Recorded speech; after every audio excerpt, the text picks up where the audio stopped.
अगर मैं आपसे कहूं कि भारत नेट रन रेट को कैसे सुधार सकता है, अरे वो नेट रन रेट जिस रन रेट की वजह से भारत सेमीफाइनल में जाने से चूक रहा है, अब केवल एक नहीं बल्कि टीम इंडिया को दो दो रास्ते मिल चुके हैं।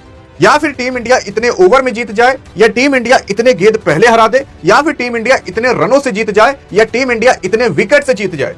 अब ये पूरा का पूरा झमेला मच चुका है, क्योंकि यही डिसाइड करता है कि आपका नेट रन रेट कितना अच्छा होगा।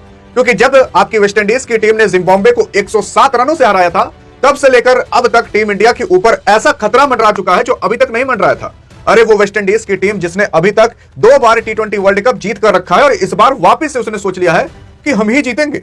हाँ, क्योंकि जिस तरीके के दानव वहां पर पैदा हो चुके हैं, ऐसा लग रहा है कि क्रिस गेल वाली सेना यहां पर आकर उतर चुकी है। लेकिन सवाल ये उठता है कि आखिरकार भारत के सामने ऐसी कौन सी कंडीशन है कि भारत अब नेट रन रेट को सुधार सकता है। कितने रनों से जीते, या कितने ओवर के अंदर जीते, कितने विकेटों से जीते, कैसे जीते, इन सब के बारे में चर्चा है ना। लेकिन आज आपको पूरी तरीके से समझ आ जाएगा। यार देखो, पहली कंडीशन तो यह है कि जो आपकी वेस्टइंडीज है उसके पास अभी 2 मुकाबले बाकी हैं। एक तो बाकी है साउथ अफ्रीका के साथ, और वेस्टइंडीज का एक मुकाबला बाकी है भारत के साथ। कब कब है? तो पहला मुकाबला इसका जो अभी बाकी है, एक मुकाबला तो खेल चुके हैं जिम्बाब्वे के साथ, साउथ अफ्रीका के साथ एक मुकाबला बाकी है 26 तारीख को। हाँ भाई, 26 तारीख को जब भारत जिम्बाब्वे के साथ भिड़ेगा, तो भारत का शाम को मैच होगा, इसका दिन में मैच होगा, 3 बजे चालू होगा, नरेंद्र मोदी स्टेडियम के अंदर अहमदाबाद में खेला जाएगा। यहां पर यही आप शुक्र मनाइएगा, कैसे भी करके वेस्टइंडीज की टीम हार जाए, भले एक ही 2 रन से हारे, लेकिन कैसे भी करके हार जाए।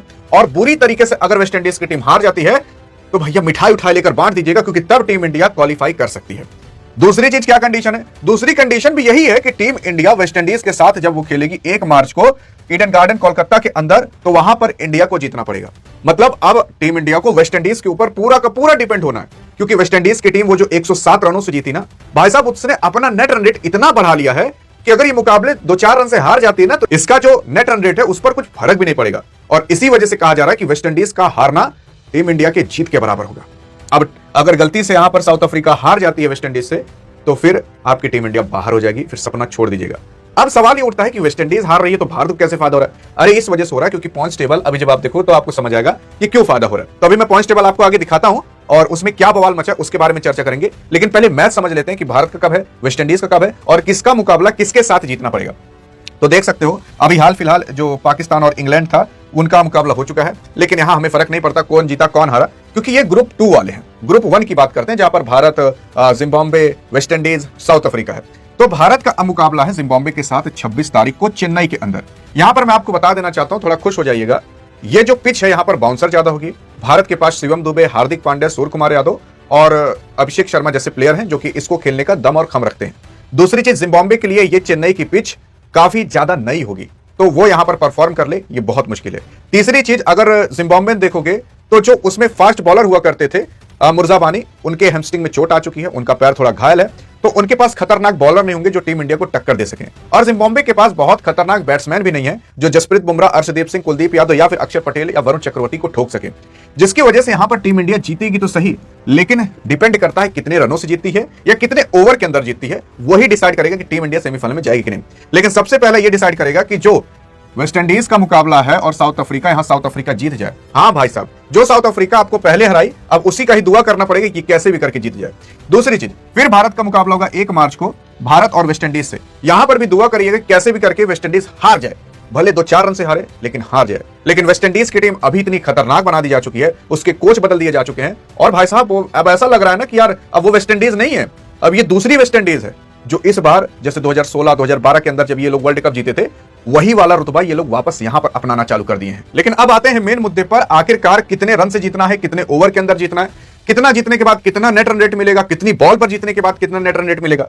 तो देखो यार, मैं आपको डायरेक्टली बता देना चाहता हूं, अब यहां पर ध्यान मत दीजिएगा। यहां पर जो आपकी वेस्टइंडीज की टीम है उसने जब 107 रनों से हराया किसी और को नहीं बल्कि जिम्बाब्वे को, तो आपकी वेस्टइंडीज को प्लस 5.350 का नेट रन रेट मिल गया। अब इतना खतरनाक नेट रन रेट अगर आपको मिल जाए तो आपकी बल्ले बल्ले हो जाती है, क्योंकि अब आपका नेट रन रेट माइनस में जाना बहुत मुश्किल है।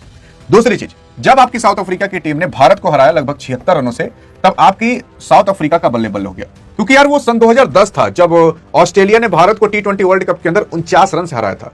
तब से लेकर आज तक किसी का माई का लाल पैदा नहीं हुआ जिसने भारत को 49 रन से भी हराया हो, लेकिन साउथ अफ्रीका ने 76 रन से हरा दिया, ये एक वर्ल्ड रिकॉर्ड बन गया था।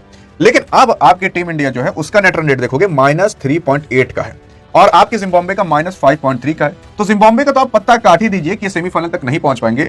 बहरहाल ये लोग सुपर 8 में भी पहली बार ही पहुंचे, तो इन लोग के लिए खुशी की बात तो यही है कि हम कम से कम काबिल तो हो सके, सुपर 8 में पहुंच जाए। ऑस्ट्रेलिया बाहर हो गई, जिम्बाब्वे नहीं हराया था ऑस्ट्रेलिया को। लेकिन अब अगर आपकी टीम इंडिया मान लेते हैं कि वेस्ट इंडीज का नेट रन रेट पाना चाहती है, टीम इंडिया माइनस से पॉजिटिव में चली जाए और +5 का नेट रन रेट पा जाए, तो जानते हो कितने रनों से हराना पड़ेगा आपके जिम्बाब्वे को? 183 रन से हराना पड़ेगा। मतलब टीम इंडिया मार दे कम से कम 250-300 रन और जिम्बाब्वे को कम से कम 90 रन 100 रन पर ऑल आउट कर दे, तब 183 रन से कहीं हरा पाएगी। तब आपकी टीम इंडिया घच दे माइनस से पॉजिटिव में आ जाएगी, +5 का नेट रन रेट पा जाएगी। तो अभी तक वो जो लोग चिल्ला रहे थे अब की बार 300 पार, हाँ, तो अगर ये हो जाता है तब टीम इंडिया को किसी पर भी डिपेंड नहीं रहना पड़ेगा, तब टीम इंडिया आराम से अपने दम पर क्वालिफाई हो सकती है। तो शुक्र ही मनाइएगा कि 183 रन से जीत जाए, जो कि बहुत इंपॉसिबल है। लेकिन अब पॉसिबल क्या है उसके बारे में चर्चा करते हैं। देखो, अगर मान लेते हैं टीम इंडिया पहले बैटिंग करती है, तो टीम इंडिया अगर 200 बना दे, मान लेते हैं अगर टीम इंडिया को अपना नेट रन रेट पॉजिटिव में लाना है कि -3 पर है कि हम 0-0 पर आ जाएं या +1 तक आ जाएं, तो टीम इंडिया अगर 200 मारती है तो कम से कम 124 पर आपकी जो जिम्बाब्वे की टीम है उसको ऑल आउट कर दे। या अगर टीम इंडिया 180 मारती है तो 104 पर इनको ऑल आउट कर दे।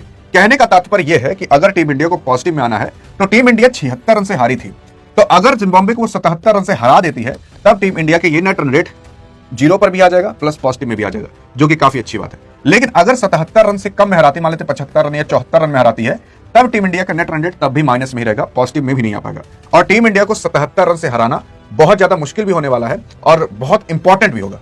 तो ये पहली चीज है कि टीम इंडिया अगर पहले बैटिंग करती है तो टीम इंडिया को लगभग 77 रन से हराए या फिर 107 रन से हराए। अगर 107 रन से हरा देती है तो बहुत अच्छा हो जाएगा, क्योंकि आपकी वेस्ट इंडीज की टीम ने इसको 107 रन से हराया था। अगर टीम इंडिया 108 रन से हरा देती है तब टीम इंडिया का जो भी था वो सब पूरा हो जाएगा कोटा और फिर आराम से क्वालिफाई कर पाएगी। दूसरी चीज, अगर मान लेते हैं टीम इंडिया चेस करे, मान लेते हैं टीम इंडिया टॉस जीत गई और पहले कह दी कि हम बॉलिंग करेंगे फिर बैटिंग करेंगे, हम चेस करेंगे, तब टीम इंडिया को कितने बॉल पर कितने रन चाहिए होंगे?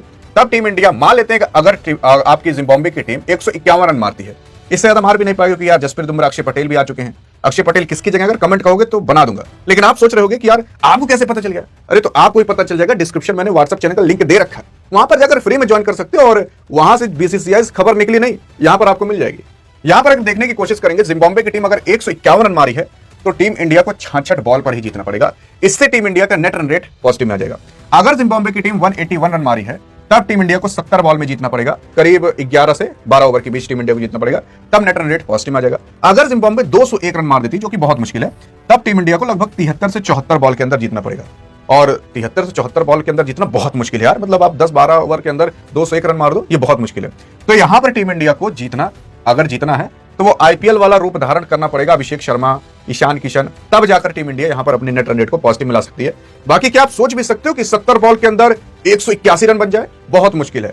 तो टीम इंडिया चेस करके इतना पा जाए, ये मुश्किल है। लेकिन हाँ, अगर टीम इंडिया पहले बैटिंग करके उनको चेस कराती है तो 100 रन के अंदर भी ऑल आउट कर सकती है। अरे अगर जसप्रीत बुमराह अपने पास जाए ना, बोल्ड नहीं मारेंगे लेकिन गोलवा जरूर तोड़ देंगे, इतने खतरनाक हो जाएंगे। तो देखो, मैंने आपको पहली बैटिंग के और सेकंड बैटिंग के दोनों की सिनेरियो बता दिए। और अगर ऐसा होता है तो टीम इंडिया अगर मान लेते हैं कि भाई साहब अच्छे रनों से जीत जाती है, लगभग 77 रन से तो नॉर्मली जीतनी ही चाहिए, तब टीम इंडिया की नेट रन रेट पॉजिटिव में आ जाएगा।